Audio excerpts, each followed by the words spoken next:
आणि एक महत्त्वाची बातमी ती आपण पाहूयात। उपचारासाठी आणलेल्या आरोपीचा परभणी जिल्हा रुग्णालयामध्ये धिंगाणा। जिल्हा रुग्णालयातील सिस्टरला आरोपीकडून मारहाण करण्यात आली। आरोपींना रुग्णालयामधून सोडल्यामुळे आरोपींकडून धिंगाणा घालण्यात आला। आरोपींना ऍडमिट व्हायचं होतं, मात्र कोणताही आजार नसल्यामुळे त्यांना जेलमध्ये पुन्हा एकदा पाठवणार होते, त्यामुळे रुग्णालयामधील परिचारिकेला या आरोपींनी मारहाण केली।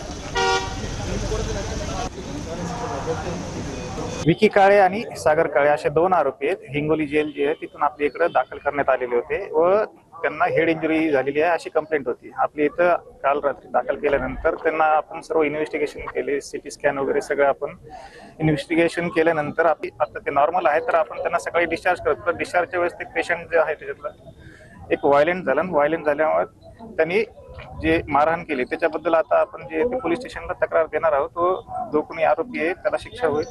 इथं आल्यानंतर त्यांनी रात्री खूप इथे धिंगाणा घातला, हॉस्पिटलची तोडफोड केली। वास्तविक ही तक्रार रात्रीच दाखल व्हायला हवी होती। मग हातकड्या न घालता एवढा मोठा मोक्यासारखा आरोपी आणलाच कसा, पहिला माझा आरोप।